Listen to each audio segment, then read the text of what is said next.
నమస్కారం అండి. నమస్కారం అమ్మా. సార్, మీరు వృత్తిపరంగా హోమియోపతి వైద్యులు. అవునండి. సో ఏమనాలో అర్థం కావట్లేదు. మీరేమో పూర్తిగా మెడిసిన్, ఇక్కడేమో సినిమా ఇండస్ట్రీ, కానీ మీ మొహంలో మాత్రం సినిమా కళ కనిపిస్తుంది.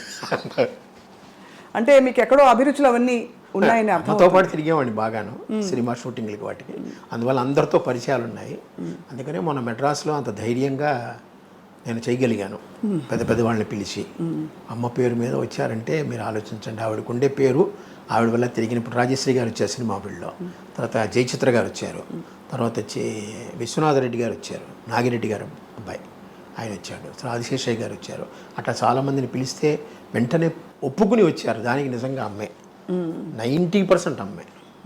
కానీ నిజంగా తెర మీద గయ్యాళి, కానీ ఆ గయ్యాళిని మనం ఏమీ అనలేము. అంత ప్రేమించబడే తత్వం వాళ్ళు అలా ఉట్టిపడేది.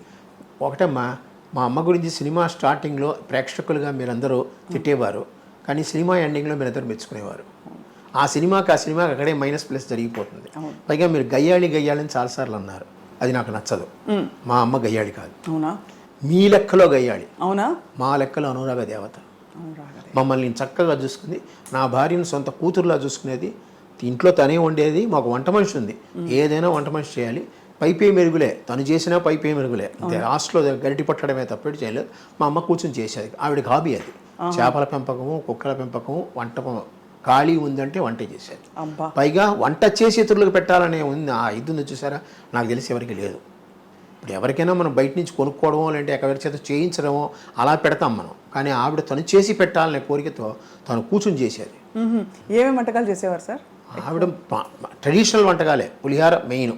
జయలలిత గారికి కూడా చాలా ఇష్టం. చాలా వాళ్ళకి ఆదూర్ సుబ్బారావు గారు అనండి, ఎవరైనా సరే. అలాగే దద్దోజనం, అది కామను.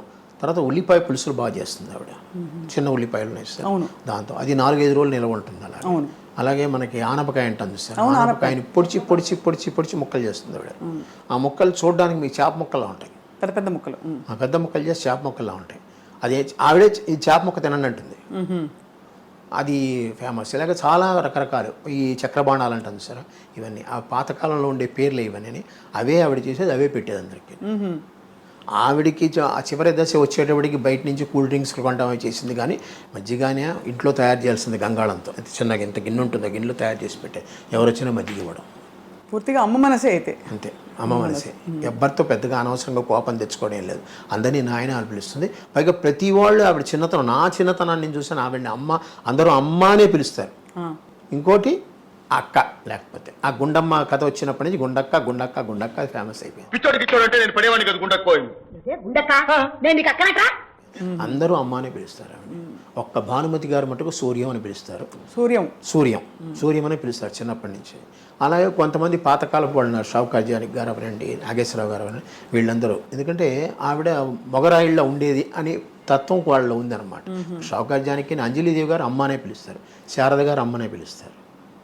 విజయనిర్మల గారు అంటే చెప్పనక్కర్లేదు. ఆవిడ ఏది ఉన్నా సరే అమ్మతో మాట్లాడతారు. చాలా ఆవిడ పర్సనల్ విషయాలు కూడా అమ్మతోనే మాట్లాడతారు. అంటే అమ్మ ఆవిడ దగ్గరది. అలాగే జయలలిత గారు, ఆవిడకి అమ్మే. కారణం ఏంటంటే సంజయ్ గారు అమ్మకి క్లోజ్ ఫ్రెండ్. అందువల్ల సంజయ్ గారు పోయినప్పుడు అమ్మ ఆవిడ దగ్గర తీసుకుని చూసుకున్నారు.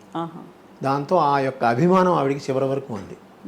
మీరు హోమియోపతి డాక్టర్ అవ్వాలన్న కోరిక వారిదేనా? ఆవిడ కోరిక. నేను ఎంకామ్ చదివాను మేడం. ఎంకామ్ చదివితే బ్యాంక్లో ఉద్యోగం వచ్చింది 1974. ఈ హోమియోపతి 72-73లో డిప్లొమా కోర్స్ ఒకటి ఉంది. అది అమ్మే చదవమని చెప్పారు.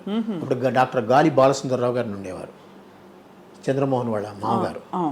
ఆయన చెప్పాడు, నువ్వు హోమియో చదువుకో, బాగుంటుంది నీకు. మీ ఇంట్లో వాళ్ళకి కూడా హోమియో చాలా ఇష్టం. ఏదో నా పేరు కోసం నా దగ్గరికి వస్తారే కానీ మీకు అది బాగా పనిచేసింది, నువ్వు హోమియో డాక్టర్ అవ్వు, డిప్లొమా ఉందని ఆయనే చెప్పారు. కుప్పికారని ఒక ఆయన ఉంటే ఆయన దగ్గరికి పంపించారు. ఆయన ద్వారా నేను నేర్చుకున్నాను. 2 సంవత్సరాలు డిప్లొమా చేశాను. తర్వాత నాకు ఆంధ్రా బ్యాంక్లో ఉద్యోగం వచ్చింది. ఆ కాలంలో అంతా 100 వాట్స్ బల్బులు కదా, ట్యూబ్ లైట్లు కూడా లేవు.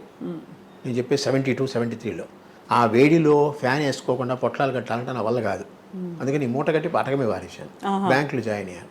ఆఖరికి 2000లో నేను ట్రాన్స్ఫర్లు తట్టుకోలేక నేను రిజైన్ చేశాను జాబ్. అప్పటి నుంచి మళ్ళీ హోమియో నాకు జీవితం అమ్మ నేర్పింది. అమ్మ ఆనాడు అంత దూరదృష్టితో ఆవిడ నాకు అది నేర్పించబట్టి ఈరోజు నాకు పెన్షన్ చాలా తక్కువ వస్తుంది. నాకు వచ్చేది 32,000 అంత పెన్షన్. అయినా కూడా నాకు హోమియోపతి వల్ల కొంచెం ఆదాయం ఉంది. అది ఇది కలిపి చక్కగా అందరికన్నా ఈక్వల్ ఒక అప్పర్ మిడిల్ క్లాస్ పర్సనాలిటీగా నేను బతుకుతున్నాను. హాయిగా అదే అమ్మ నటించిన పాత్రలు అన్నిట్లో అంటే మీరు చాలా షూటింగ్స్కి వెళ్ళేవారా దాదాపు? నేను ఖాళీగా ఉన్నప్పుడు అమ్మ షూటింగ్కి వెళ్తాను. ఇంకా నాకు వ్యాపకం లేదు. నాకు సాధ్యమంత వరకు మీరు ఏమనుకోనంటే ఆ పదం మంచిదో కాదో అని అమ్మ కూర్చుని అవునా? అదే ఆవిడ ఏం చెప్తే అదే.